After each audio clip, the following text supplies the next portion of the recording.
I'd like to call this afternoon's session of the Lane County Board of Commissioners regular meeting to order for Tuesday, July 10th, 2018. And we are in our afternoon where we do public works, and we're on item 12A, the sixth reading and deliberations ordinance number 1802 in the matter of amending Lane Code Chapter 14 to add, revise, and delete definitions and provisions to modernize and update the entire chapter, and amending Lane Code Chapters 10, 13, and 16 to update references, definitions, and provisions for consistency with Lane Code Chapter 14, and adopting a severability clause, file number 509 PA 16-05492. And we have Amber Bell and Lydia McKinney here, and I don't know who wants to start. Thank you, Chair Bozovich. Good afternoon, Commissioners. Today we are bringing Ordinance 1802 back before you for a sixth reading. Throughout the process, the board has held a public hearing, a continued public hearing, and there have been various opportunities for public written testimony. Comments with concerns about some of the processes in the new Chapter 14 language, as well as of the specific language in the ordinance, have been received. At this time, staff believes that the comments have been thoroughly reviewed and weighed and addressed in a manner that considers the different perspectives and testimony that we have heard throughout the process. For this reason, we're happy today to recommend adoption of Ordinance 1802. I will note staff have made some slight revisions from what was directed, from the direction that the board provided at the fifth reading to the appeals section. So we've gone ahead and made the revisions to the appeals and revocation or suspension of a decision language that the board directed at the fifth reading with just a slight revision. And that was due to a small formatting typographical error that we identified when we went back to make those revisions. At the last reading, we discussed with the board clarifying that type 2 appeals may be appealed by persons who are adversely affected or aggrieved or are entitled to notice instead of any person. And that language is more closely aligned with state law, or as Chapter 215, and it also was intended to address Mr. Close's comments. The language that's now before you is, we believe, achieves that same intent. We discussed a slight change, formatting change with County Council, and understand that because it is more of a change that's due to a typographical formatting error, utilizes previously reviewed language, and also the intent remains the same and it's responsive to Mr. Close's comments. We believe that an additional reading is not necessary and that the board could take action on the ordinance today. So again, staff do recommend adoption of Ordinance 1802 today, and we're available to answer any questions that you may have. Commissioner Sorensen. Was Mr. Malone involved in this matter? He has participated in the course of the board proceedings, submitted comments, and those have been On reviewed. proposed ordinance 1802? Yes, I believe earlier in the process, Okay. prior to the continued Well, hearing. I just wanted to get on the record, I've done this a few times and do it briefly, that Mr. Malone is a lawyer in private practice, and his law firm and my law firm have done some work together, not on anything to do with land use or this matter, and I've never communicated with him about his work for Land Watch, Lane County, but he often will represent them, and I just wanted to get on the record that this is I don't believe this rises to a potential conflict of interest, but I did want to get this on the record, and it won't affect my deliberations on this. So any questions for staff on this? So I hate to be the fly in the ointment again. But as I've looked at this and discussed it with other people, I still have concerns about the language around revocation or suspension of a decision due to error. And looking at it, and I sent a quick note to Andy to see if this could be done without doing another reading, I would be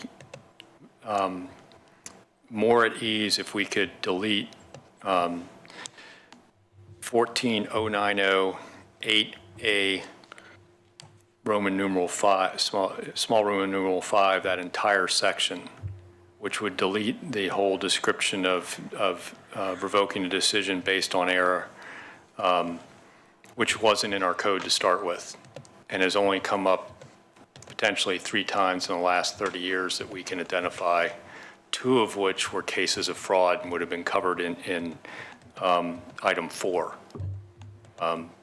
where there was fraudulent information presented at the application. So 1 time in 30 years, this has become an issue. My concern is that, unless you've transferred a property or put substantial investment into it, which will also become an issue of debate, what's the definition of substantial investment, this will become basically where you can never feel safe unless you've physically transferred your property to somebody, which will probably lead to the creation of a bunch of LLCs to immediately transfer property after obtaining land use approvals to an LLC or something that I can foresee a bunch of problems with this. And I really think that we've lived without this in our code for 30 years, and it hasn't been an issue. And deleting this section would relieve that concern of mine of, I keep wanting to add language to try and limit this and limit this and limit this. And maybe just not having it referenced at all in code would be the best way of having this work out. So that's my suggestion. Two questions for staff and legal counsel on that. In paragraph 8A, there's a reference to subsections small Roman numeral 1 through small Roman numeral 5. So that would have to change to 1 through 4. And I don't think that's what I would call a substantive change. The other thing is there is an or after small Roman numeral 4, section small Roman numeral 4 would have to be moved up to behind section small Roman numeral 3, which I also think is more of a Scribner's and not a substantive change. And as we've interpreted readings before, if we eliminate language, it doesn't require another reading. So I think we could do this without another reading. Is that a accurate statement, Mr. Clark? Yeah, I think that's a fair reading, or fair position to take. Yeah, certainly neither of the first 2 changes amount to anything that's substantive. The elimination of sub 5, 8.5, Roman 5 is a larger chunk, obviously, of language taking out. But as I've mentioned before, including on this matter, I think our position has been for years that if we're deleting language out that doesn't amount to a substantive change, we're taking language out of the code. It's really just the addition of it, particularly here where all the language is new and this particular language has come in kind of late in the process. And so the section's been considered and discussed already. So I don't think removing it amounts to a substantive change. So I know this is my idea, so I'll wait to see if I've got support from the rest of the board to make this change today before we go to possible action on the ordinance. So I'll look to the rest of the board members if they have any discussion.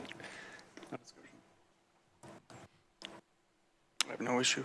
Okay, so then I would then look towards somebody maybe to make a motion on ordinance 1802 to approve it, deleting that language in 14090-8A, small Roman numeral 5.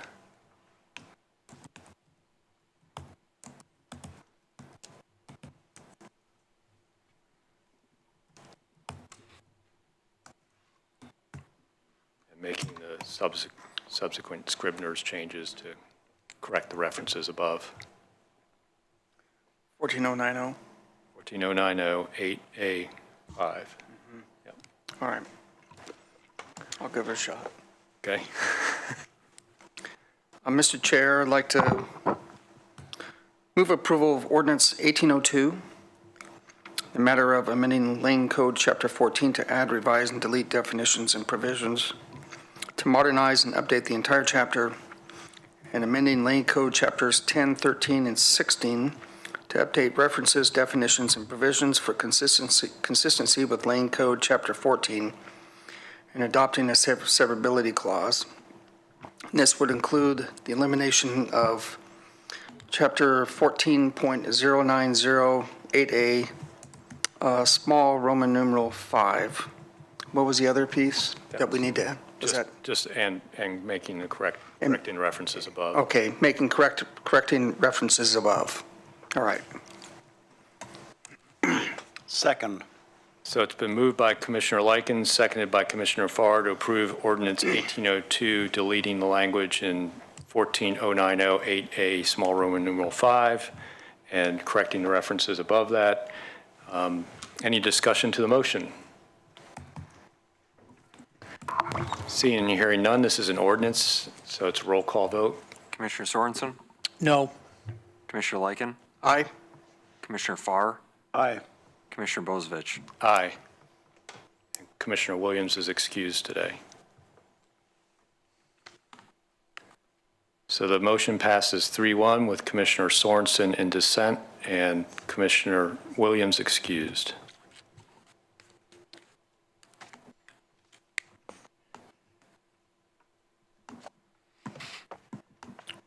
Thank you. Thank you. Only took 6 readings. Hey, Lydia, you know what this is, don't you? What are you doing at 11 o'clock tomorrow? You might just have me watching the soccer game now. Only because it's Croatia. So that moves us on to item 12B, which is the third reading for ordinance 1806 in the matter of amending Lane Code Chapter 10 to co-adopt accessory dwelling unit standards for the urbanizing area between the city limits and the urban growth boundary of the city of Springfield as enabled by ORS 1973125, and adopting a savings and severability clauses and declaring an emergency, county file number 509 PA 18-05365. And we have Keir Miller here. And I think we just had to make some language changes last week, and this is just the second reading of those changed language. That's correct. Thank you, Chair Bozievich and Commissioners. As you mentioned, back on June 26th, at the second reading and public hearing, we discovered that the evening before the City Council of Springfield had made some minor changes to the accessory dwelling unit standards, which, if the county is to co-adopt, they have to be the substantially identical code language. So we've made those minor changes to this version and rolled it forward for your consideration at a third reading. And that concludes my comments. Any questions for staff? Commissioner Sorensen. Was Mr. Malone involved in this matter? No, he was not. Okay, thank you. Any other questions for staff? Commissioner Farr. Just a comment and a report. Last evening, I was at River Road Neighborhood Meeting, and they were talking about auxiliary dwelling units. They actually brought that up as an agenda item. They were talking more specifically about dense infill inside the urban growth boundary and inside the city limits, based upon the City of Eugene's decision to not expand residential beyond the urban growth boundary. They had serious questions about the ordinance that we passed 2 weeks ago, the urbanizable area. I believe that was 1804, might have been 05, whichever one. They had questions about it, but I explained it to them regarding auxiliary dwelling units, ADUs, and we talked about the benefits back and forth. And at the end of the presentation, while they had concerns before, they actually applauded the fact that we are moving forward with this, that it is happening. So once people hear what's happening with ADUs, they really understand the benefits that really are spread across the entire community. So I wanted to pass that along to you, because sometimes your work doesn't get recognized for the credit that it deserves. So very well done in bringing these 3 ordinances before us. If there are no other questions for staff, I'll entertain a motion. Commissioner Likens. Mr. Chair, I'd like to move approval of ordinance 1806 in the matter of amending Lane Code Chapter 10 to co-adopt accessory dwelling units, unit standards for the urbanizing area between the city limits and urban growth boundary of the city of Springfield is enabled by ORS 197.312 subsection 5, adopting savings and severability clauses and declaring an emergency. I'll second that. It's been moved by Commissioner Likens, seconded by Commissioner Farr to approve ordinance 1806. Discussion to the motion. Seeing and hearing none, this is an ordinance, so it'll be a roll call vote. Commissioner Sorensen? Aye. Commissioner Lycan? Aye. Commissioner Farr? Aye. Commissioner Bozic? Aye. So the ordinance is approved 4-0 with Commissioner Williams excused. Which gets us down to item 12C, which is Order 1807-1008 in a matter of amending Lane Manual Chapter 60 to update the hearings official decision appeal fee, Lane Manual 60.851, and we have Lydia Kay here to present. Thank you, Chair Bozic. Good afternoon, Commissioners. So we have been before the board at least 4 times before on this issue, and on February 27th of this year, we received direction from the board to take a proposal through the Finance and Audit Committee to raise the existing fee from $250 to $950. And I'll talk about what happened there in just a moment.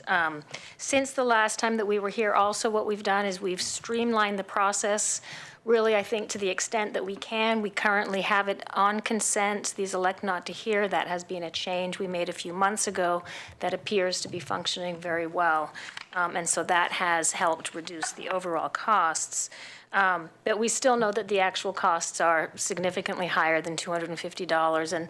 And in fact, the fees that we're proposing would not, we've already looked at and got some additional information, and it would not cover the cost. There's at least another $1,000 that it costs to go through that process. So, you know, what this really comes down to, it's a policy decision before the board. So we don't take in enough fees to cover that type of an application. And I think there has been an increase in the number of appeals, and so it does have an impact on staffing and our ability to be responsive to other things. So as I mentioned, I did go to the Finance and Audit Committee last month, and there was a recommendation from them. It was a 2-1, beg your pardon, to recommend approval of the increase of the fee with a recommendation to also come back annually and to do report back on the actual cost accounting. We've gone through all the budgets, created a cost code now so that we can do that. So there was one in opposition, and the opposition was based on the fact that that particular person thought the fee wasn't high enough. So, but it did pass as a recommendation from 2-1. So again, before the board today, you have some options as always. You can propose to increase the fee. There has been some conversation about further changing the process, and we could do something like having the hearings official be the final decision maker, and that would cut out that next step so that we wouldn't have to have a fee and staff wouldn't have to have that process.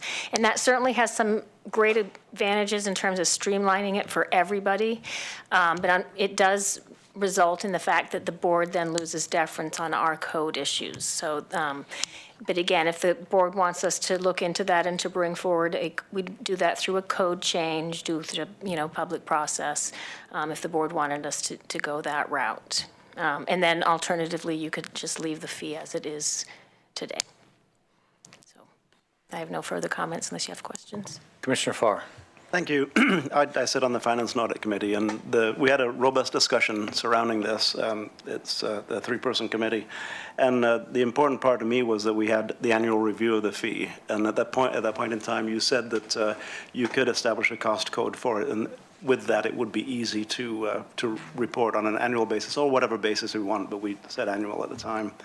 And you just mentioned that has actually taken place. So an annual reporting back to the board can occur as to how the actual fees are corresponding to the actual cost of the service being provided. Yes, that's correct. Excellent. Okay, that was it. Thank you. Commissioner Sorensen. So right now, without any changes to either the appeal process or the appeal fee, there's an opportunity to appeal the director's decision. The first opportunity is you appeal, for $250, you appeal a director's decision to the hearings official. That's the first appeal. And then the hearings official, after you pay your $250 fee, you present to the hearings official. The hearings official makes a decision on both the facts and the law. And then there's an opportunity to have this elect to appeal process, Elect to hear before the board. Right. okay? And that's $250 currently. Correct. It's been my view for some time that when people run for the Board of Commissioners and get elected to the board, that they have certain policy agendas that they're for or against.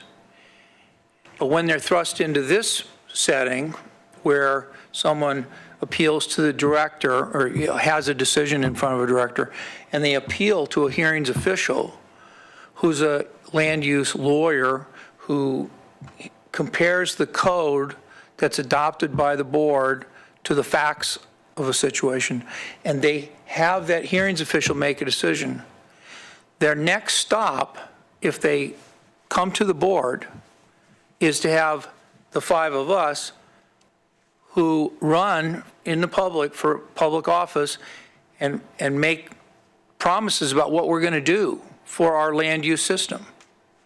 But all of a sudden, we're now put into this box called quasi-judicial officer that has to look at the facts and the law, not the law that we like to see, but the law that is present, and make a decision independent of all those things.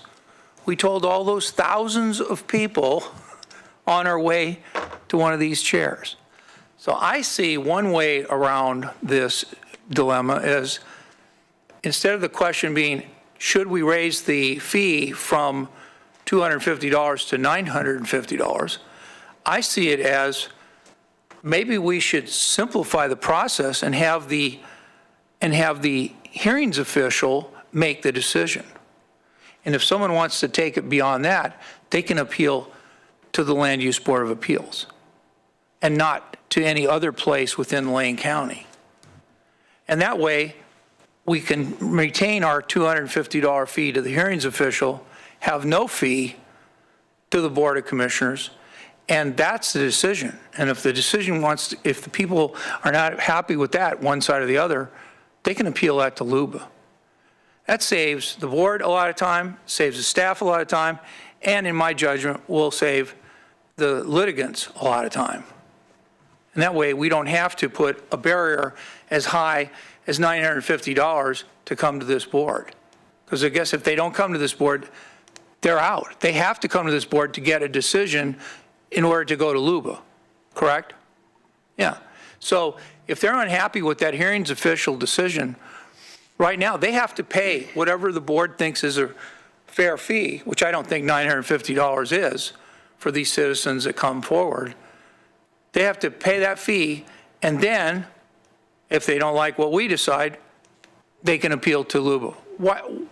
Why not take us and give us the rightful role we should have in land use, which is to make land use codes, and leave the application of facts to a particular set of rules to someone who has that training, and say, 9 times out of 10, maybe even 99 times out of 100, they'll get it right.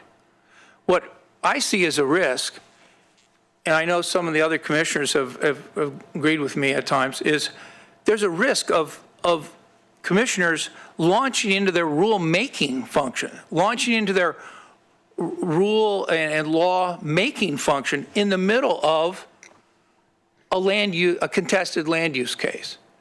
And I'd rather see the energy of this board on making land use rules and land use laws in conformance with state law and the good energy that a campaign can bring to what the people want their commissioner to be doing. But that has really nothing to do, in my view, with taking elected officials like us and turning them into judges with a blinder on them, which we don't have. We don't have any blinders up here. And so that's my proposal. I'd like to hear more about that from you. If we wanted to do that, how would we do that? Well, that would take a change to the code, so that would be we bring that before the Planning Commission and then the board through a public process to change that. And then, as I mentioned, the other piece to that is the board doesn't have deference on that code. That deference then goes to LUBA.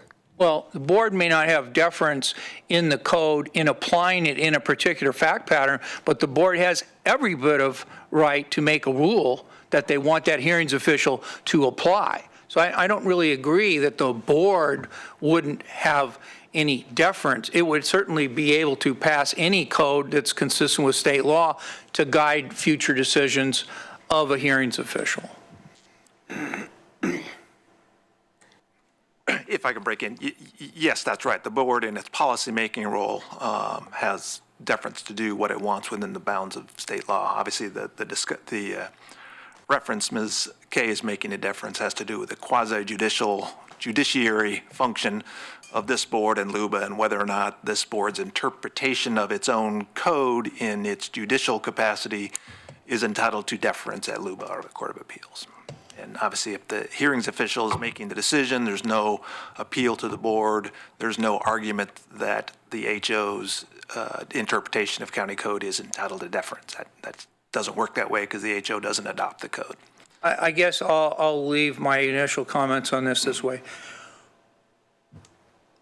This fee raising that Finance and Audit was faced with is because of a clash over how much money the county puts into LMD for its land use function, its land management function, and how much demand there is compared to the fees that we're charging. And so Finance and Audit had to make a decision. I don't agree with the decision, but why don't we just get above that and go, well, why did we have to even do this at all? Why was this choice foisted on the Finance and Audit Committee?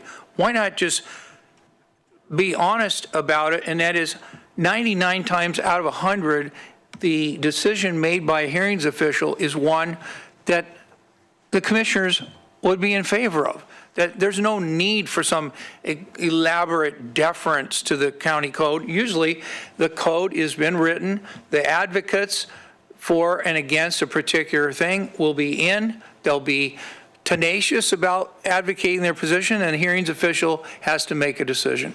Why do we need to set up yet another layer of activity when really it's all in the middle between that hearings official and LUBA? Why set that up? Commissioner Farr. Thank you. And thanks for the comments, Commissioner Sorensen. Made me think a little bit here. Not a little bit, but a lot. But a couple of questions. First, $250 seems arbitrary. $950 seems arbitrary. It's not really based on anything. It's just a number that surfaced. Maybe it corresponded to something at some time. My question is, can you tell me the history of the fee? When did it become $250, and what was it before it was $250? Yes, Commissioner Farr.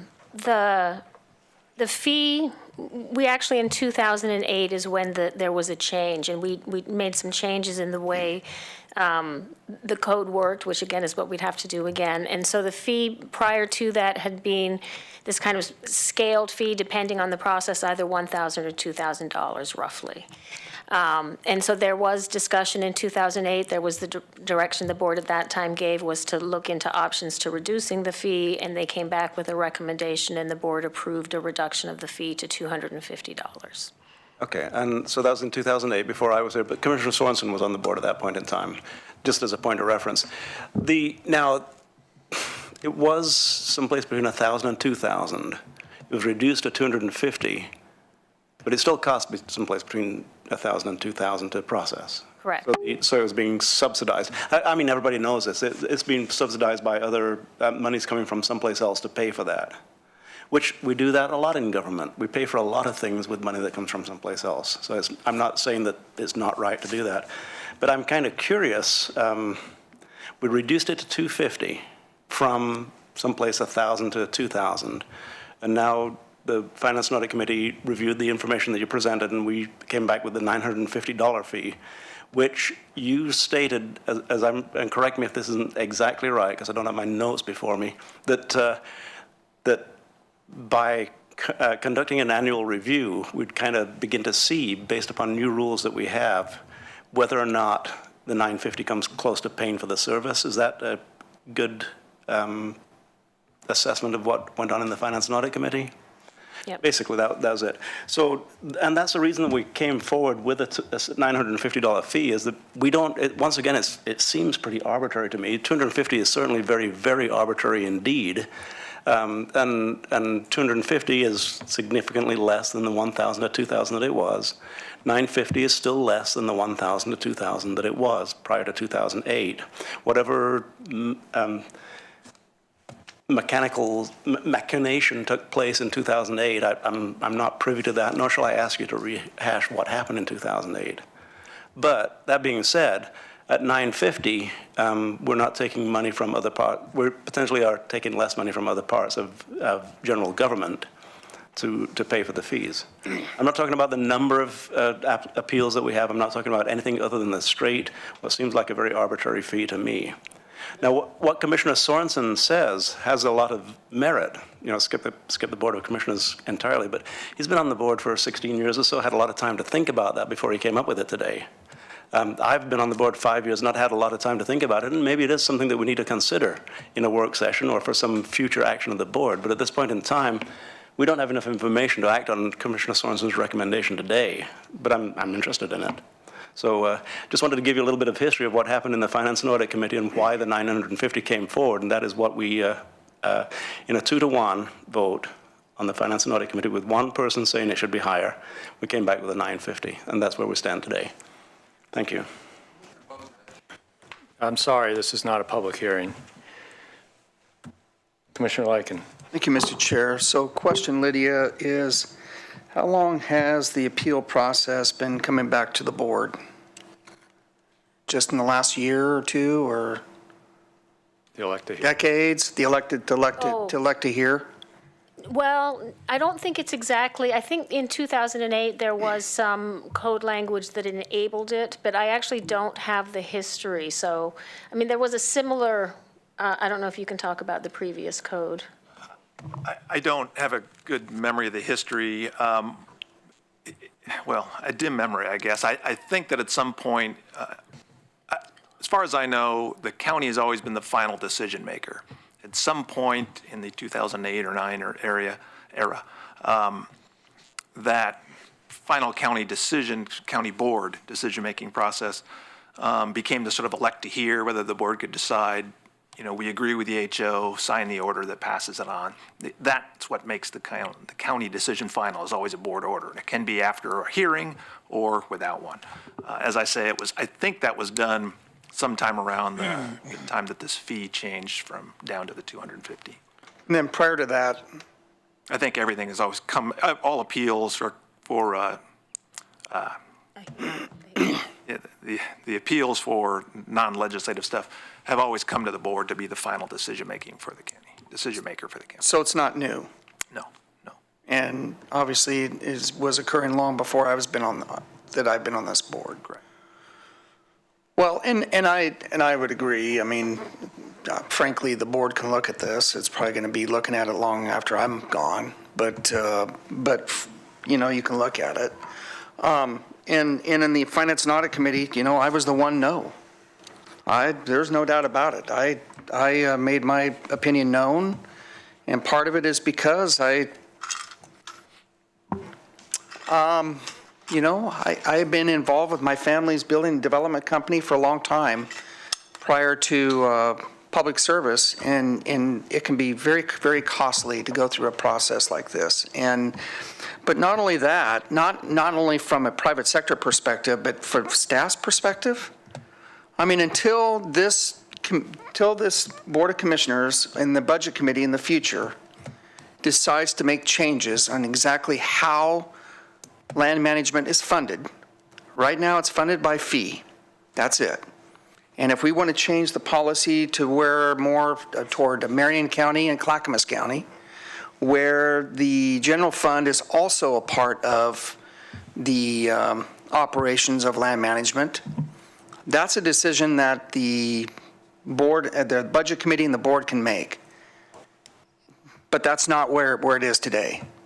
And frankly, my view was that this should be more of a Deschutes County or Jackson County model. And you pay up front $2,700. And in fact, there's a chance you may not, you pay a deposit and you may not get that deposit back in Jackson County, period. But guess what? They're fee-based and they get full recovery. And so that was my view on it. Now, today where we are, Commissioner Farr clearly in the Finance and Audit Committee stated that, listen, if we do this, we need to come back on an annual basis and look at how we are able to recover. And so if a change isn't made by putting general fund into land management, then I would agree. I think that was a good suggestion. And you come back and you take a look at how much and as far as on an annual basis, if there needs to be adjustments made. But so as far as I'm concerned, that's where I was. The Finance and Audit Committee was kind of a protest vote more than anything. At the same time, if this board is prepared to move forward on 950, I will vote yes.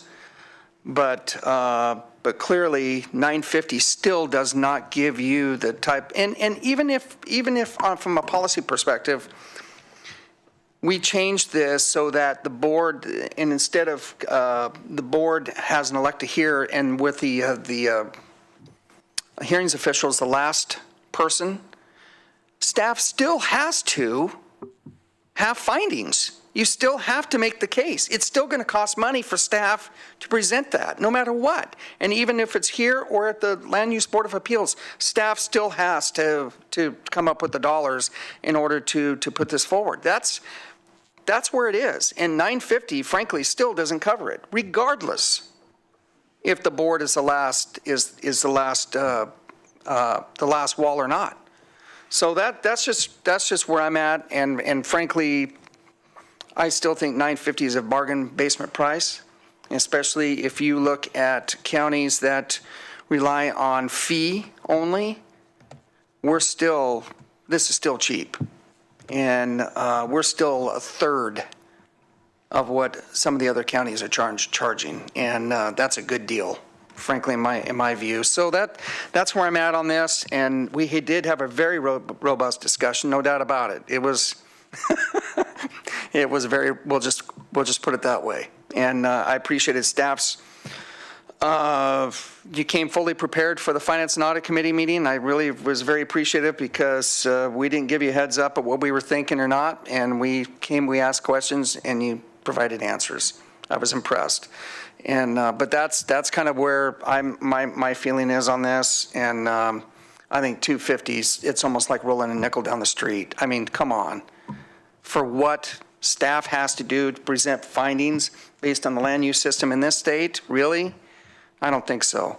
And so I'm fine with 950. It's still not even close to being enough to deal with the cost and that land management has to deal with, regardless if hearings officials the final say or not.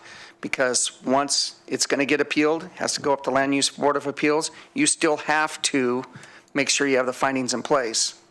Otherwise, it comes back down for some sort of remand or whatever the case may be. It's still going to cost money.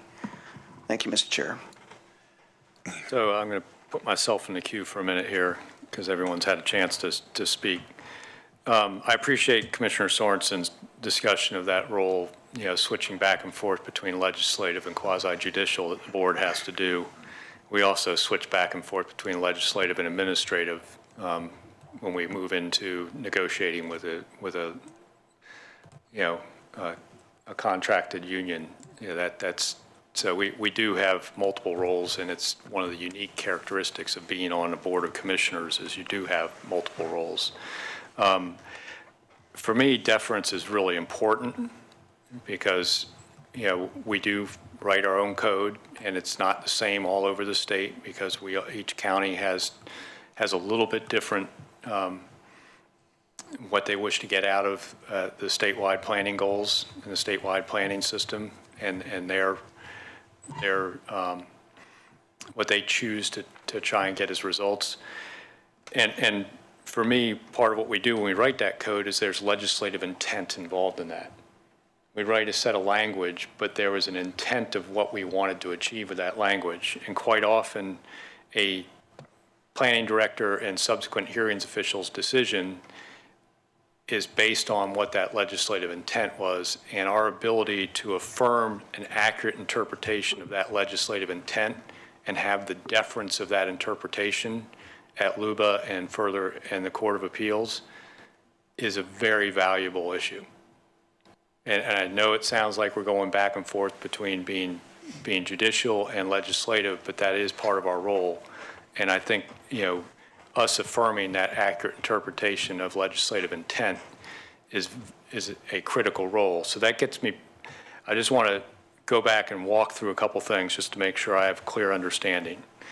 If we were to go to a system where we stopped having elect to hear process and just declared the hearings official to be our final step in the local land use system, and that is our final decision. We rewrite the code to make it that way.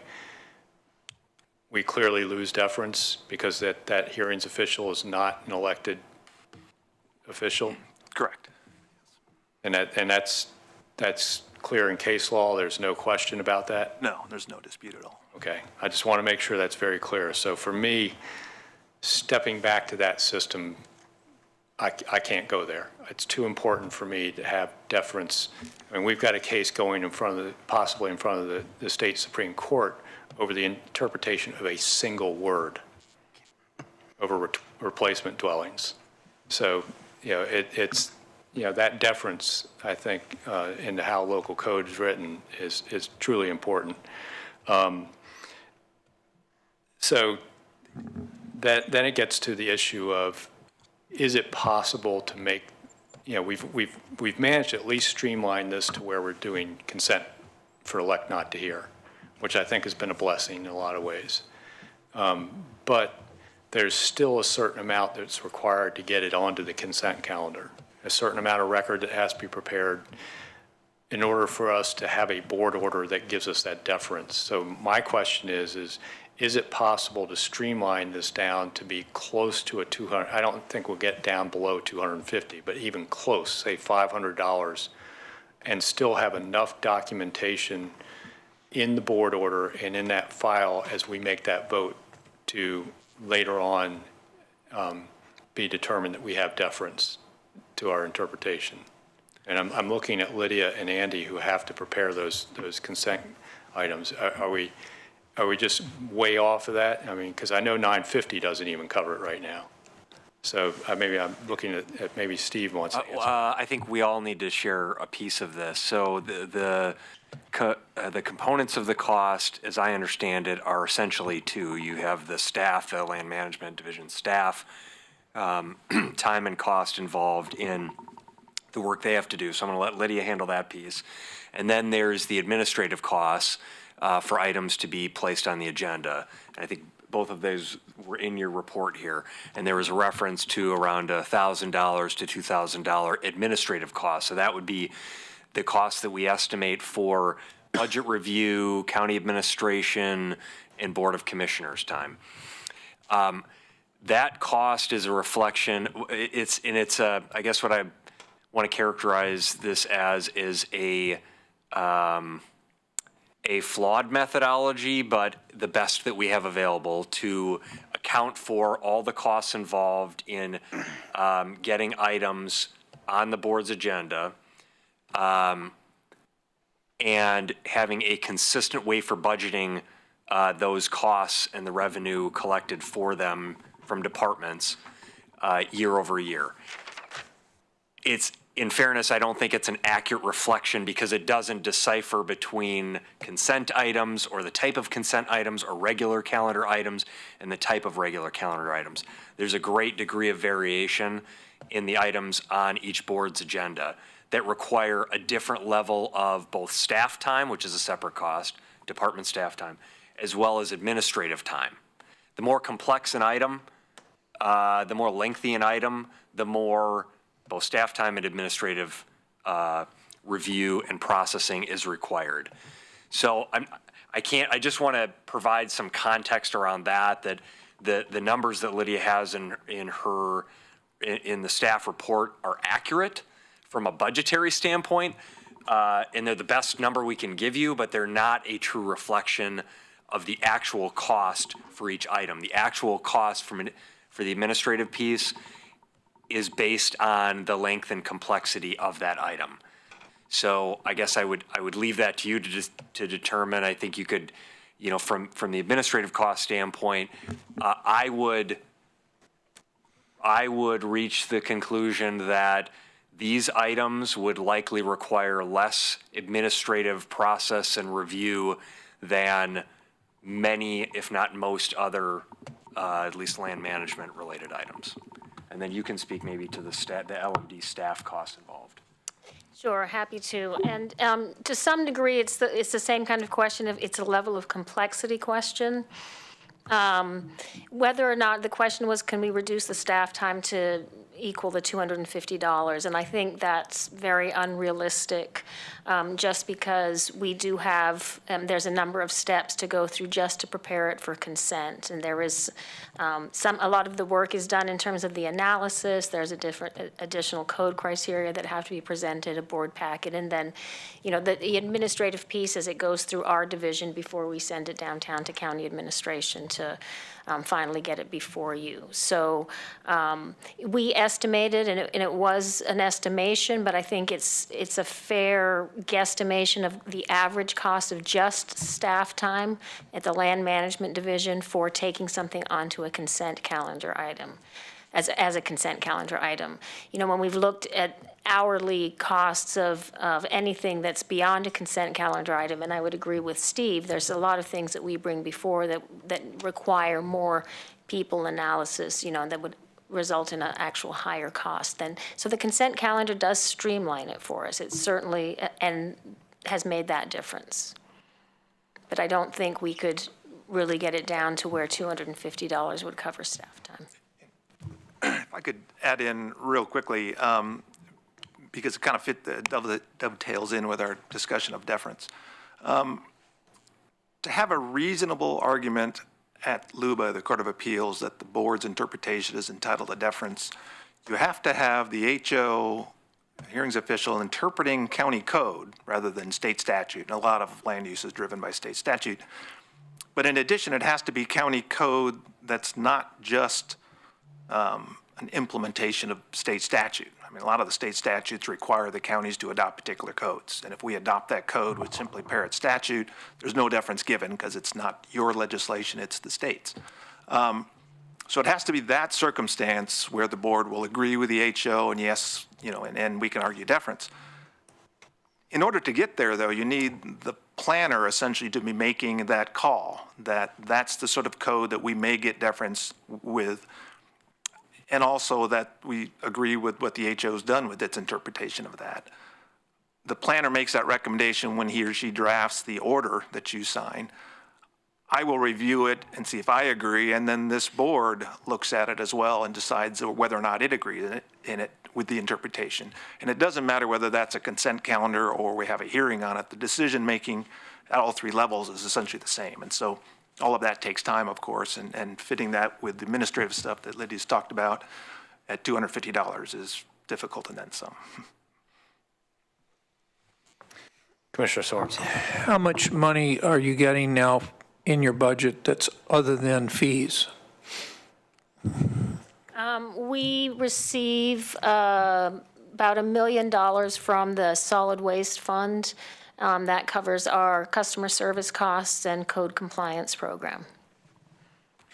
And if you use that money for this work, that money would have to be made up by fees. Right, it's difficult to imagine a way to cover fees for customer service, people just coming in and asking questions about the application of the county code. Code compliance is also something that historically doesn't generate fees, even if we are able to lien and foreclose on properties, which isn't necessarily a good thing from anybody's perspective. So those programs historically have not been fee-driven, which is why there was identification of a different revenue stream. Right. And how long has LMD been getting the fees from the solid waste fund? I think it's about 5 years now, 6 years. Okay. I think that was part of the effort to keep the fees from going up, is to have money come over from solid waste. Is that your understanding? I don't recall it being related to this issue specifically, but I wasn't there for that conversation. Fees in general, just fees in general, that LMD had to provide. Lane County wasn't providing any general fund dollars. I think the commissioners have said that. No additional No, money. no general fund money, so we did tap the solid waste fund for additional money. And I'm just pointing out that, in my view, it was to offset the fact that some of the services you provide we cannot charge for fees, such as people coming in asking for information at the counter, or to subsidize the cost of complying with Oregon's land use system. Can't make it all up by fees. Or if we do, we'll end up with a discussion like we did today, which is, do we raise it to $950? Some people think that's not enough. Some people think it's too much. Some people think that we should put more solid waste money in to make up for that. So, some people are concerned that the fee, if it's raised higher, we will have fewer appeals. Some people think that appeals aren't a bad thing and that we should not make a barrier and raise the fee to $950, which will be, in fact, in my view, a barrier to citizens that would like to appeal the decision. So we raised the fee to $250. And I would take the view on the business a little bit differently. Wouldn't the business like this finality of having to go in front of one planning director and then face an appeal to a hearings official rather than to face an appeal to the Board of Commissioners? I would think they would want to have fewer appeals, not more appeals. This creates a fourth appeal in a process of decision by land use director, hearings official, currently Board of Commissioners, then LUBA, 4. Why not cut that to 3? That's progress from the standpoint of people want to get a decision faster. It seems like every time I give a talk to a business group, the one thing they want is finality, certainty. How could we give that to them? Having 5 appeal levels or 4 appeal levels or 3 appeal levels? They'd probably prefer none, right? Just one decision. Well, we can't do that in our society. We can't just do that. But we can give them 3 instead of 4. Commissioner Lycan. Thank you, Mr. Chair. I think that part of the discussion, I think, is for another day. What we're here talking about is the fee that we're trying, the fee that basically your cost recovery. Unless all of a sudden, Steve, if you want to start hiring minimum wage employees to start taking over these absolute, very difficult, complex land use issues, you know what? We pay for people who are professionals that will put forth the correct findings, whether it goes to the local hearings official or board or LUBA. It doesn't matter. We still have to have findings in place, findings of fact in place, whether it's local or up to Salem. doesn't matter. And frankly, we're going to rely on the professionals that we have here. Lydia, your staff, Andy. I mean, I can only imagine if we were actually outsourcing land use out to some of these land use attorneys, because some of these guys charge pretty exorbitant hourly costs. And so frankly, we're pretty fortunate that we have folks right here in place that can go through this. But still,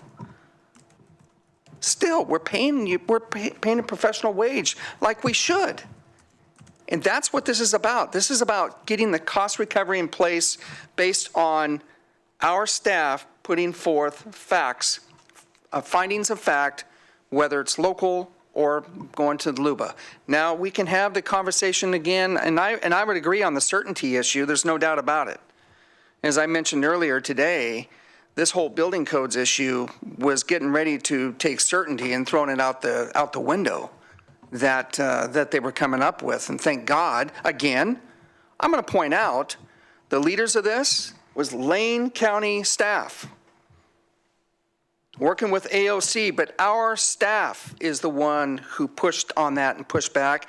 And as I said before, Chair Bozovich frankly asked some very pertinent questions at the AOC meeting, frankly, that I think set a really proper tone to push back on the building codes division, because they were getting ready to throw certainty out the door, and that would have caused extreme harm.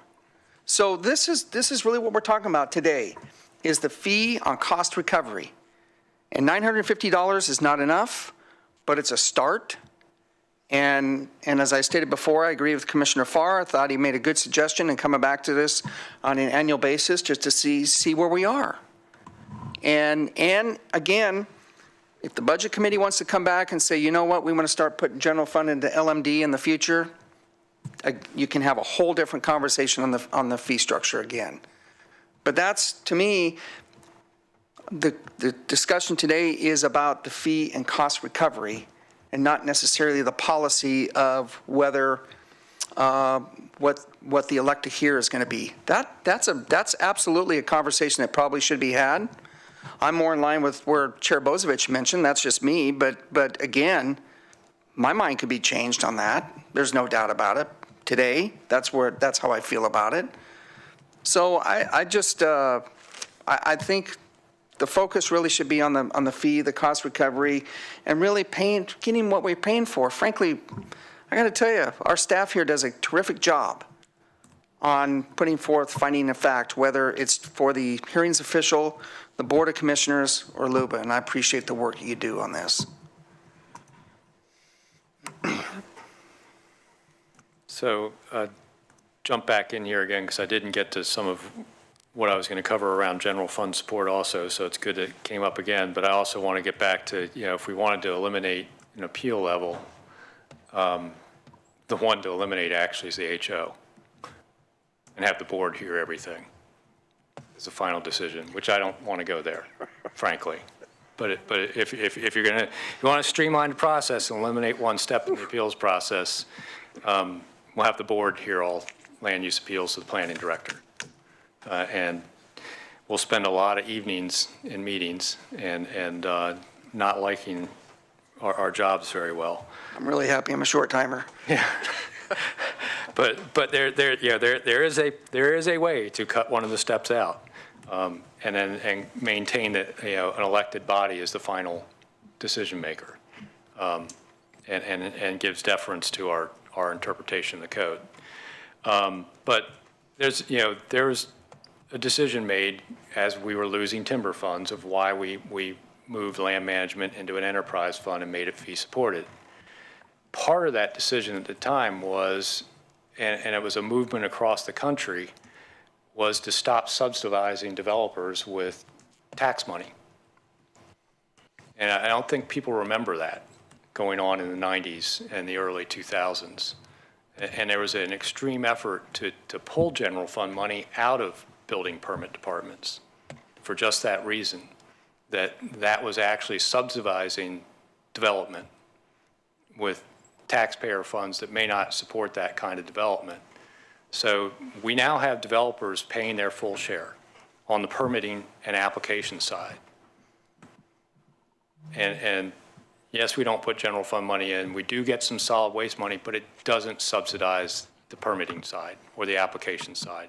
It's subsidizing the customer service, general questions. It subsidizes long-range planning, and it subsidizes our nuisance abatement. And in fact, I think we added a little bit of money from economic development funds that actually added a half an FTE in nuisance abatement.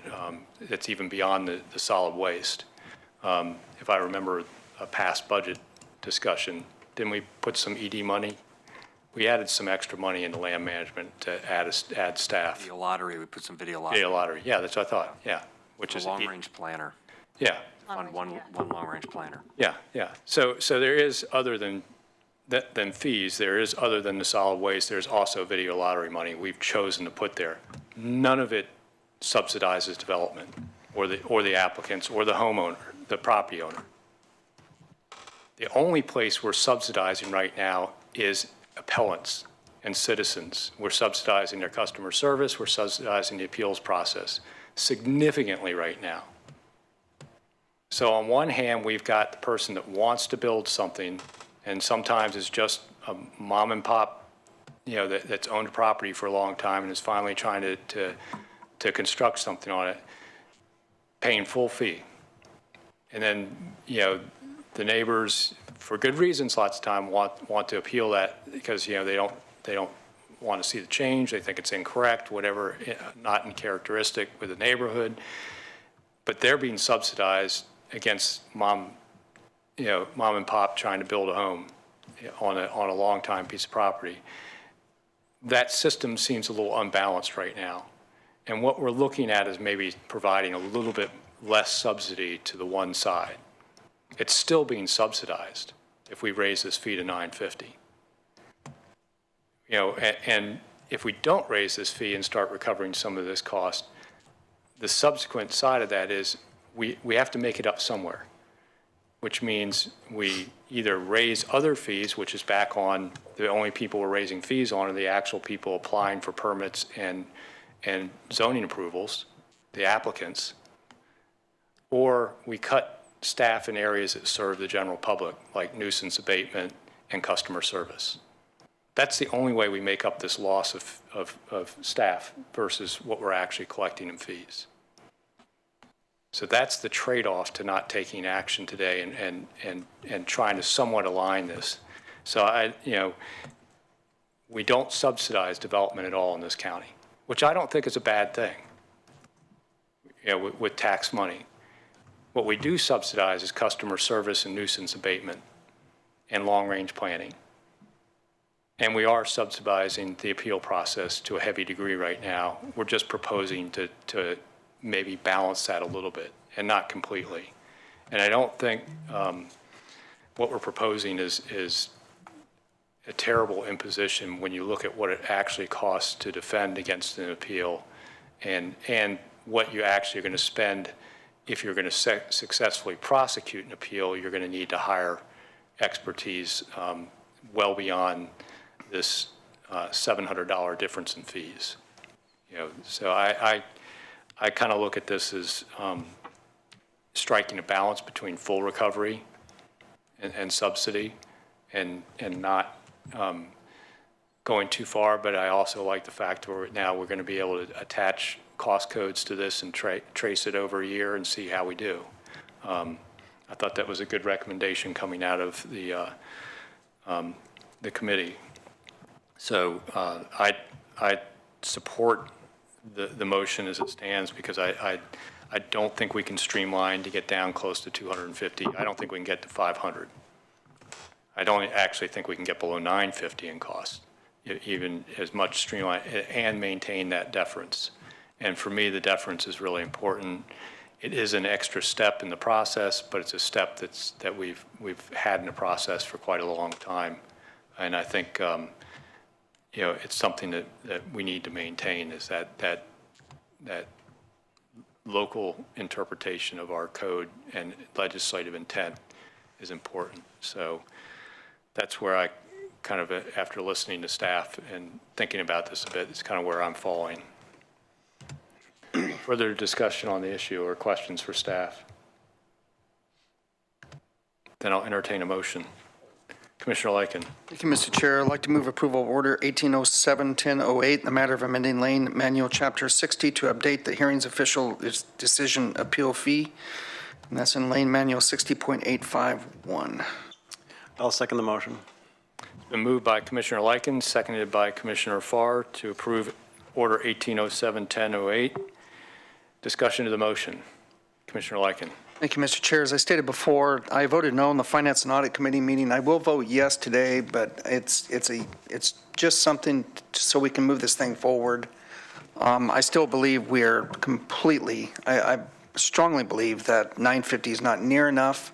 And based on analysis from counties who have a similar process in place and similar departments in place and how they fund their land management, I still think that this is actually quite a very, very good value and overall, but really it does not, I don't think it barely hits the actual cost recovery, but I will vote yes.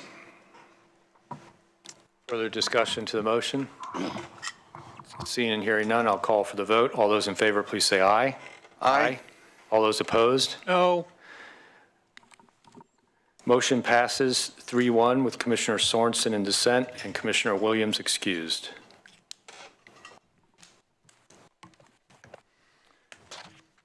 So that finishes up our planned agenda for the day, other than review of assignments. Mr. Mokrzycki. The one assignment I have is Commissioner Farr's request to report back on the possibility of deeding the Forest Work Camp to Veterans Legacy. So we'll add that to our list of assignments because I saw support from the commissioners for that. And the only addition is that I'd suggested a work session also. That could be a session, part of the okay. report back as timing of the work session. Okay. Is there something, I thought Commissioner Sorensen asked to hear back on. On the project labor agreements as part of the, Oh, did you want to? Okay. not a work session, but I wanted to have you touch on that when you prepare, when you're working on the the CIP. capital, yeah. I thought there was a group you wanted to hear back from. A group? Oh, God, now my memory's failing me.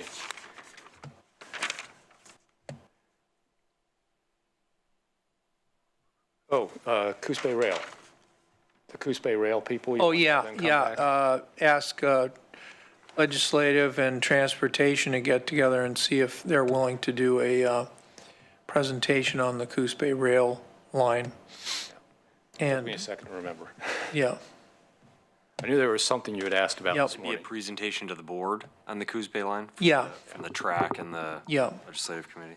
where they are. And also how it relates to the 126 corridor, I think was Yep. specifically what you were asking about, which I think is a good item. Okay. Is there anything else we missed from this morning or this afternoon? And I assume that under this last item that we will get a report back in a year on the change in the fee and the cost accounting? Yes. Okay. So with that, if there's no other assignments, we don't have executive session, is there any other business for the board today? Seeing and hearing none, we are adjourned.